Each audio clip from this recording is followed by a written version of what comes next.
प्रभु यीशु मसीह ने कहा कि अपना क्रूस उठा और मेरे पीछे हो ले। जब हम बाइबल की स्टडी करते हैं, पढ़ाई करते हैं, शिक्षाओं को, परमेश्वर के वचन को ग्रहण करते हैं, अपने जीवन में लागू करते हैं, परमेश्वर का वचन किस तरह से हमें सिद्ध करता है और परमेश्वर के वचन पर हम कैसे चलकर अपने आप को सही और सिद्ध करके परमेश्वर की बढ़ाई कर सकते हैं। सही बात है। नम्रता, दीनता में जीना, संयम के साथ परमेश्वर के लिए सिद्धता के साथ होकर सही काम को करना, परमेश्वर के लिए मनुष्य की पवित्रता ऐसी हो कि परमेश्वर उससे प्रसन्न हो। यदि मनुष्य सारे कामों को करके परमेश्वर का नाम व्यर्थ ले तो उसके लिए क्या लाभ है कि उसने परमेश्वर की बढ़ाई की है। यानी कि उसने परमेश्वर की बढ़ाई नहीं की है, उसने परमेश्वर को नीचा करके शैतान की बढ़ाई की है। समझे ना। परमेश्वर का विरोधी कौन है? प्रभु यीशु मसीह का विरोधी कौन है? पवित्र आत्मा का विरोधी कौन है? ये सारे काम शैतान के द्वारा सब कुछ मनुष्य के अंदर डाला जाता है कि मनुष्य बुरे काम को करने लगते हैं। दुष्ट क्या मनुष्य होते हैं? मनुष्य भी दुष्ट होते हैं और शैतान उनके अंदर दुष्टता के काम करता है। यदि मनुष्य दीन है तो उसके अंदर की नम्रता हमें सिखाती है कि मनुष्य दीन इसलिए है कि वो फलवंत है। और मनुष्य की इंसानियत कैसी होनी चाहिए? यदि मनुष्य को परमेश्वर ने बनाया है तो परमेश्वर ने उनको दीन करके रखा है कि वो मेरी सच्ची महिमा, मेरा सम्मान करेंगे और मेरी इबादत करेंगे। नबूवत का मतलब ये होता है कि परमेश्वर की तरफ से जब मनुष्य आते हैं, भविष्यवाणी करते हैं। भविष्यद्वक्ताओं को जब आप जानोगे, परखोगे, जब उनकी जुबान से कोई भी बात निकलती है तो वो सिद्ध हो जाती है और सही हो जाती है, उसको बोलते हैं भविष्यवाणी। क्योंकि परमेश्वर के वचन के द्वारा यदि कोई भविष्यवाणी कर रहा है तो होना ही होना है। क्योंकि यदि मनुष्य अपने आप को बनाकर कहे कि मैंने जो कह दिया हो जाएगा, ऐसा कभी नहीं हो सकता है।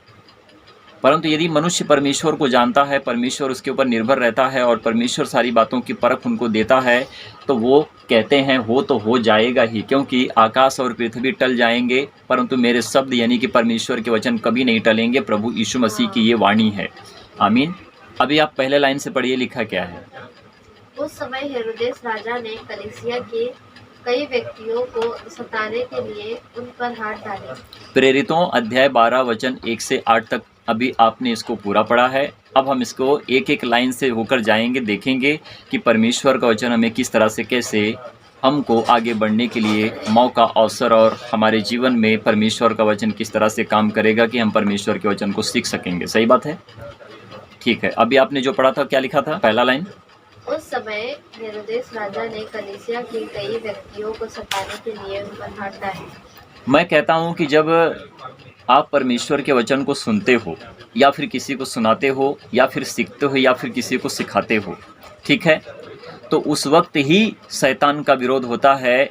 और इस पृथ्वी के ऊपर जो याजक होते हैं, है ना, याजक अच्छे भी होते हैं, बुरे भी होते हैं। हेरोदेस का जो राजा था उसने क्या किया था? प्रभु यीशु मसीह को मानने वाले लोगों को, कलीसिया को सताता था। समझे ना इस बात को? और मरवा डालने के भी चक्कर में बहुतों को भी वो मरवा डाला था।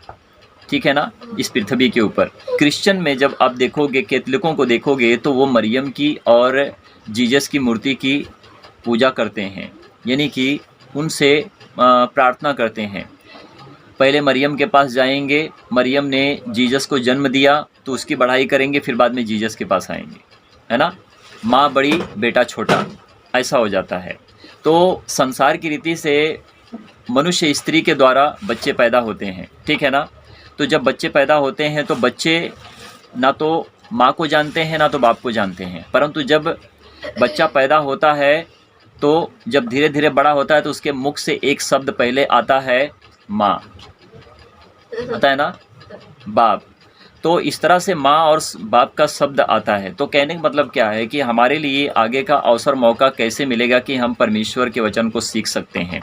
आपने पहले लाइन को पढ़ा है, मैंने वहीं पर रखा है, पर मैं ये जो बात बता रहा हूँ सही बात बता रहा हूँ। देखो आगे हम क्या करते हैं। अगर मनुष्य स्त्री से जब बच्चा पैदा होता है तो ज्ञान सीखकर नहीं आता इस पृथ्वी के ऊपर। प्रभु यीशु मसीह के ऊपर बहुतेरों ने आरोप लगाया कि जब प्रभु यीशु मसीह इज़राइल में आए थे, बैतलहम में आए थे, उनका जन्म हुआ था, तो उन्होंने बहुत से ज्योतिषों के पास जाकर, कहने का मतलब है कि हिंदुस्तान में आकर उन्होंने ज्ञान को सीखा था। अब यह मनुष्य की मूर्खता है कि मनुष्य प्रभु यीशु मसीह को ना जानकर कैसी कैसी बातें उठाते हैं और कैसे कैसे गलत काम करते हैं। पाखंड उसको बोलते हैं कि जो परमेश्वर के विरुद्ध मनुष्य पाखंड के काम करते हैं, विरोध के काम करते हैं। पाखंड, परमेश्वर के विरुद्ध में पाखंड, परमेश्वर यानी कि प्रभु यीशु मसीह के विरुद्ध में पाखंड, पाप, व्यभिचार, निंदा, छल कपट। मुझे एक बात बताओ, यदि मनुष्य को माँ के पेट से ही जन्म लेने से पहले ही यदि उनको ज्ञान होता तो वह पृथ्वी के ऊपर आकर पढ़ाई क्यों करते और ज्ञान को क्यों सीखते, है ना। कोई बनता है मौलवी, कोई बनता है मौलाना, कोई बनता है ओझा सोखा पंडित। तो इस तरह से करके बहुत से इस पृथ्वी के ऊपर गुण को सीखते हैं। क्या सीखते हैं? गुण को सीखते हैं। कैसे गुण को? संसारिक गुण को सीखते हैं। धर्म ग्रंथ कहता है कि मेरे लिए कोई मार्ग नहीं है, परंतु जब हम प्रभु यीशु मसीह के ऊपर नज़र डालते हैं तो प्रभु यीशु मसीह कहते हैं मार्ग, सत्य और जीवन मैं ही हूँ। सही बात है। तो धर्म ग्रंथ की पुस्तक को पढ़ेंगे तो धर्म के ऊपर आधारित होता है। जब हम पवित्र शास्त्र बाइबल को पढ़ते हैं तो पवित्र शास्त्र बाइबल जीवन यानी कि राज्य परमेश्वर के स्वर्ग से कनेक्ट हो जाता है और हमको अनंत जीवन देने के लिए परमेश्वर अपने पुत्र प्रभु यीशु मसीह को इस पृथ्वी के ऊपर देह को धारण कर दिया है। परमेश्वर जगत से ऐसा प्रेम रखा कि उसने अपने एकलौते पुत्र को भी ना छोड़ रखा, हमारे लिए दे दिया कि हम जब उस पर विश्वास करेंगे तो क्या अनंत जीवन को पाएंगे। जहाँ पर कीचड़ होता है वहाँ पर कमल जब खिलते हैं, तो जहाँ पर पाप होता है वहाँ पर पवित्रता भी प्रभु यीशु मसीह पवित्र होकर आता है कि हमारे अंदर से पाप निकलता है और हम प्रभु यीशु मसीह को जानकर पवित्र हो जाते हैं। आमीन। सांसारिक रीति से अगर किसी मनुष्य से पूछो क्या आपने पाप किया है, वो बोलेगा मैंने पाप नहीं किया है। क्या आपके माता पिता ने पाप किया है? वो कहेगा कि मेरे माता पिता कैसे पापी हो सकते हैं। यदि उन्होंने पाप किया तो हम कहाँ से आएंगे, हम कैसे पैदा हो सकते हैं। तो जब हम परमेश्वर के वचन को जानने की कोशिश करते हैं तो परमेश्वर कहते हैं कि मैंने तुझे तेरे माँ के गर्भ में बनने से पहले ही तुझको क्या कर दिया था? चुन लिया था। अब जो संसार की रीति से जीते हैं वो भी गर्भ बनने से पहले ही उनको शैतान चुन कर रखता है। समझे इस बात को। यदि शैतान उनको चुन कर नहीं रखता तो इस पृथ्वी के ऊपर आकर ज्ञान नहीं सीखते। माँ के पेट से जब पैदा होते हो तो शैतान के ज्ञान को सीख कर आते हो और शैतानियत के काम ही करते हो। तो कहते हैं कि जैसा बाप ने किया वैसा बेटा करता है, जैसी माँ ने किया वैसी बेटी करती है। तो इसका मतलब क्या है कि हम गलत फहमी में पढ़कर अपने जीवन को बर्बाद करते हैं। हम नहीं जानते हैं। देखिए, ये पूरा संसार आपसे बैर रखेगा, मुझसे बैर रखेगा, जो प्रभु यीशु मसीह को मानते हैं उससे बैर रखेगा, क्योंकि धर्म के अनुसार परमेश्वर का वचन काम नहीं करता है। परमेश्वर का वचन धर्म के अनुसार काम नहीं करता है। धर्म ग्रंथ के अनुसार पवित्र शास्त्र बाइबल जो हमारे लिए दी गई है उससे मैच नहीं खाती है। जहाँ पवित्र लोग होते हैं वहाँ पर अपवित्र लोग काम नहीं कर सकते हैं, और जब अपवित्र लोग काम करते हैं वहाँ पर पवित्र लोगों का काम नहीं हो सकता है। परंतु एक बात बता दूं, उसी अपवित्रता में, उसी पाप में, उसी व्यभिचार में यदि आपको परमेश्वर भेजता है वचन लेकर कि मेरे वचन को सुना, तो जब वहाँ के पापियों को, व्यभिचारियों को परमेश्वर का वचन सूट करता है तो उनका जीवन धीरे धीरे धीरे धीरे क्या होता है? बदलने लगता है। और वो अपने पाप को छोड़कर जान लेते हैं कि कोई तो परमेश्वर है जो हमारे जीवन के लिए उद्धार है। अब हमको उसके पास जाना है और उससे हमको उद्धार को पाना है। धर्म के अनुसार किसी भी कर्म को देखो सिद्ध नहीं ठहरेगा। मैं कहता हूँ कि धर्म के अनुसार किसी भी कर्म को देखो वो सिद्ध नहीं ठहरेगा जो मनुष्य करते हैं, परंतु उसी कर्म के अनुसार देखो कि परमेश्वर के राज्य में जब मनुष्य आता है तो पवित्र होता है, और आत्मा के द्वारा जब सिखाया जाता है तो वो दीन होकर परमेश्वर को सच्ची महिमा देने लगता है और परमेश्वर स्वयं उससे बात करने लगता है। हमारी शरीर परमेश्वर का मंदिर है और इसी मंदिर में परमेश्वर का प्रवेश होता है, क्योंकि परमेश्वर स्वयं में आकर हमसे बात करता है। मनुष्य ईश्वर को लाते हैं, मनुष्य अपने रीति के अनुसार वस्तु को बनाते हैं, परंतु परमेश्वर ने हमें लाया, हम परमेश्वर को नहीं ला सकते हैं। आज दुनिया और संसार में लोग परमेश्वर को खरीदते हैं पैसे से और घर में रखते हैं, परंतु जिस परमेश्वर ने हमें बनाया, हमारी औकात नहीं है कि हम उसको बनाकर, उसको बेचकर पैसे खरीद कर खा सकते हैं। राइट? परमेश्वर की महानता महिमा हमारे सराखों पर होती है। परमेश्वर ने इस संसार के बीच में आप सभी लोगों को ऊंचे पद पर रखा हुआ है। वो नीचाई पर इसलिए है कि उनके अंदर नीच होता है। आप ऊंचाई पर इसलिए होते हो कि आपके अंदर पवित्रता होती है। आमीन। जहाँ पर पवित्रता शोभा देती है वहाँ पर परमेश्वर अपवित्र लोगों से, पापियों से परमेश्वर घृणा करता है, बुरे लोगों से परमेश्वर घृणा करता है। परंतु इसका मतलब ये नहीं कि उनको मौत के घाट उतार देगा। देखिए, मौका अवसर हर किसी को मिलता है। बच्चा गलती करता है तो बाप डांट लगाता है, बच्चा फिर नहीं मानेगा तो उसको दूसरी बार आगाह करता है, तीसरी बार नहीं समझेगा तो परमेश्वर उसको डंडा भी मारता है। यानी कि जब इस संसार के रीति का बाप जब अपने बेटे को डंडा मारता है, जब तीसरी बार नहीं सुनेगा तो उसी तरह से परमेश्वर 2 मौका देता है मनुष्य को। नहीं सुधरेंगे तो तीसरी बार परमेश्वर उनको नहीं छोड़ेगा। अब दूसरे लाइन में जाइए। उसने यूहन्ना के भाई याकूब को तलवार से मरवा डाला। हाँ। जब उसने देखा कि यहूदी लोग इससे आनंदित होते हैं, हाँ। तो उसने पतरस को भी पकड़ लिया। हाँ। वे दिन अख़मीरी रोटी के दिन थे। उसने उसे पकड़ के बंदीगृह में डाला और 4-4 सिपाहियों के 4 पहरों में रखा, इस विचार से कि फसह के बाद उसे लोगों के सामने लाए। बंदीगृह में पतरस बंद था, परंतु कलीसिया उसके लिए लौ लगाकर परमेश्वर से प्रार्थना कर रही थी। क्या कर रही थी? पतरस के लिए कलीसिया लौ लगा के, मतलब कि लौलीन होकर, परमेश्वर की आत्मा में बढ़कर, अनुग्रह से भरकर क्या कर रही थी? प्रार्थना कर रही थी। तो इसका मतलब क्या हुआ? हम क्या पढ़ रहे हैं? परमेश्वर के वचन से यही विरोध है कि जब आप परमेश्वर को नहीं जानोगे, प्रभु यीशु मसीह को नहीं जानोगे, तो 100% आप परमेश्वर के वचन से विरोध करोगे। सही बात है ना? और परमेश्वर का वचन तो 2 धारी तलवार है, प्रभु यीशु मसीह है, जो मनुष्य के गुदे गुदे को, उनकी हड्डियों को छेद करता है। सही बात है ना? मनुष्य प्रभु यीशु मसीह को बर्दाश्त नहीं कर सकते हैं। देखिए, मैं सच्ची बात बताता हूँ, जो धर्म के ऊपर चलते हैं, कर्म को करते हैं, वो परमेश्वर को नहीं जानकर बुरे कर्म को करते हैं और अपने आप को तो खुद नहीं बचा सकते और वो नरक के लिए खड़े हो जाते हैं। दूसरी बात बताता हूँ, जितने धर्म के अनुसार काम होते हैं वो क्या करते हैं? प्रभु यीशु मसीह के नाम से जलते हैं, प्रभु यीशु मसीह के नाम से डरते हैं, प्रभु यीशु मसीह के नाम से कांपते हैं और कहते हैं हमारा धर्म खतरे में पड़ चुका हुआ है, अब बचाओ। पूरी दुनिया के ऊपर, संसार के बीच में, संसार के ऊपर, संसार के नीचे और संसार के साइड में, संसार के आगे पीछे, चारों तरफ प्रभु यीशु मसीह एक ऐसा नाम है जो उस नाम से पूरी दुनिया, पूरे संसार के लोग डरते हैं।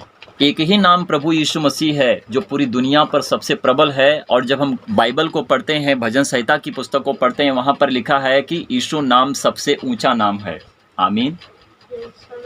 यीशु नाम सबसे ऊंचा नाम है। तो जितने सारे धर्म के लोग हैं वो एक ही नाम से डरते हैं और उनको डर इस बात का है कि हमारा धर्म हमारे हाथ से जा रहा है, हमारे लोग हमसे छीन जा रहे हैं। वो इसीलिए डरते हैं कि प्रभु यीशु मसीह का प्रचार मत करो, प्रभु यीशु मसीह का नाम मत लो, क्योंकि वो नाम पूरी दुनिया का काल है। मैं एक बात बताता हूँ, शंकर को आप जानते हैं? शंकर भगवान के गले में यदि नाग है तो आजकल के पाखंडी बाबा बताते हैं, सुनाते हैं, वीडियो रिकॉर्डिंग हो रही है, यूट्यूब पर जाएगी, फेसबुक पर जाएगी, वहाँ पर हर कोई देखेगा, सुनेगा। सुनिए, तो कहने का मतलब है कि शंकर जी जब गले में सांप को माला हार बनाकर पहनते हैं तो बाबा लोग कहते हैं कि जिसके गले में सांप का हार हो वो महाकाल है। अगर शंकर के गले में सांप का हार है तो शंकर महाकाल है। महाकाल का मतलब समझते हैं क्या होता है? पूरी दुनिया का काल। शंकर पूरी दुनिया का काल है। जब आप काली माई के ऊपर नज़र डालते हो तो काली माँ किससे प्रसन्न होती है? काली माँ किससे प्रसन्न होती है? वो लहू से प्रसन्न होती है। आगे जरा पढ़ना वचन। जब हेरोदेस उसे लोगों के सामने लाने को था, उसी रात पतरस 2 जंजीरों से बंधा हुआ 2 सिपाहियों के बीच में सो रहा था। सुनिए, बस यहीं रुक जाइए। अब पतरस दो सिपाहियों के बीच में जंजीर से बंधा हुआ था और सो रहा था। हाँ। ठीक है, अब कहने का मतलब है कि भगवान के ऊपर नजर डालते हैं तो भगवान के सर पे क्या रहता है? ताज रहता है। बोलते हैं ना कि एक मुकुट होता है, ताज होता है। जितने सारे भगवान हैं सबके ऊपर नजर डालो तो ताज मिलेगा आपको, है ना।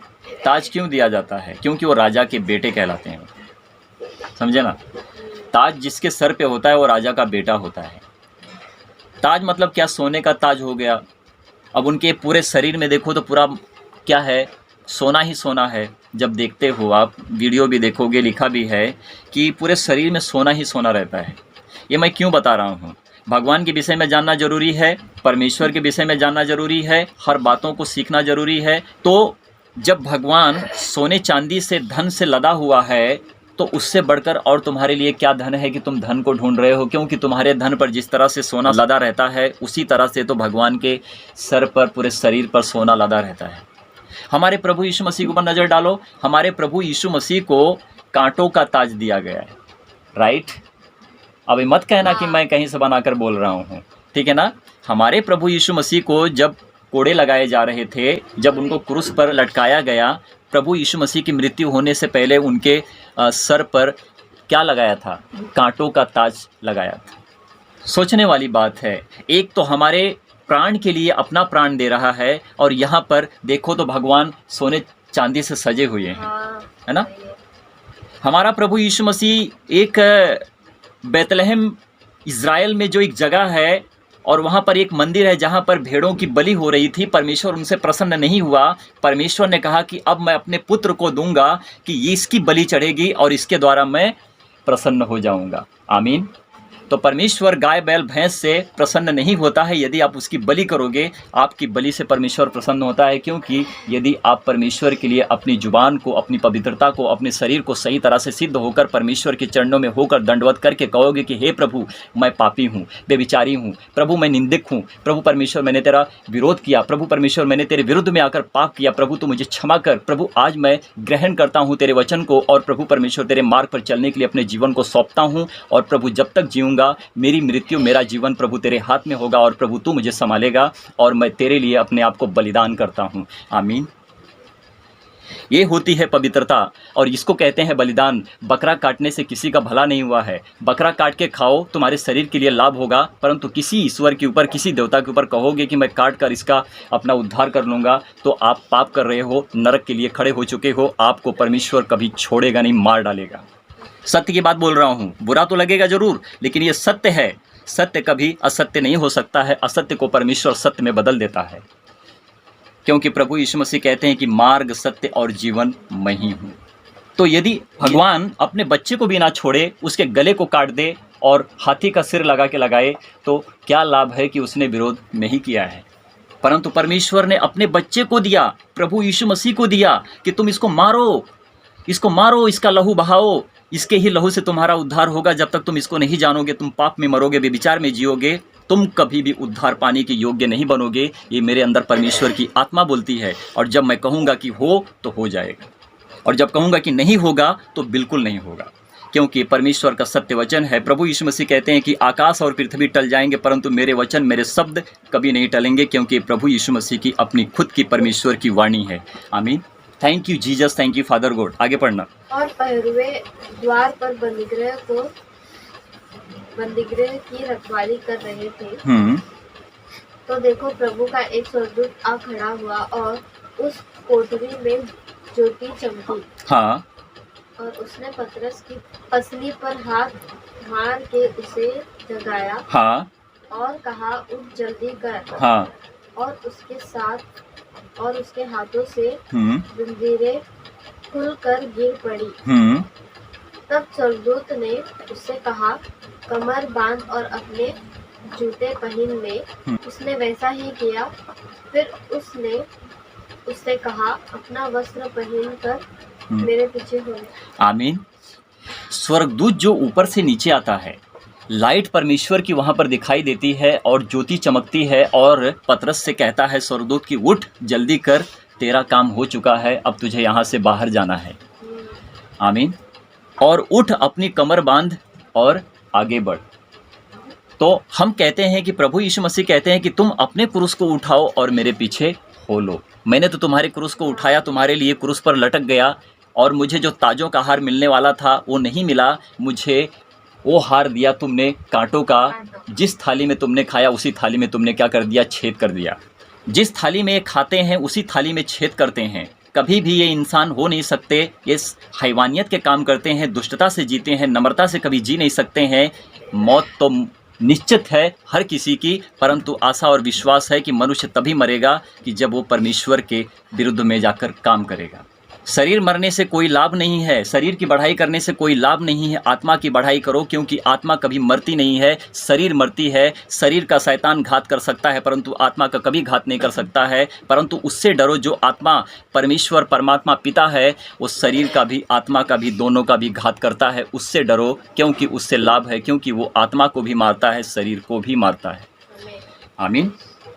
मैं क्यों कहता हूं कि मैं अमर हूं? मैं कभी मर नहीं सकता। मेरी शरीर मर गई तो मेरी आत्मा नहीं मरी है, मेरी आत्मा परमेश्वर के पास है। क्योंकि जब मनुष्य मरता है पृथ्वी के ऊपर तो उसकी भलाई ये होती है, या वो बुराई करता है या भलाई करता है, दोनों आत्माएं परमेश्वर के खत्ते में जाती हैं, जिसको बोलते हैं रजिस्टर बुक। वहाँ पर जाके लिखा जाता है कि तूने कितना अच्छा काम किया, तूने कितना बुरा काम किया है। जब परमेश्वर रिटर्न बैक प्रभु यीशु मसीह इस पृथ्वी के ऊपर आएंगे तो हर किसी का न्याय और इंसाफ करेंगे।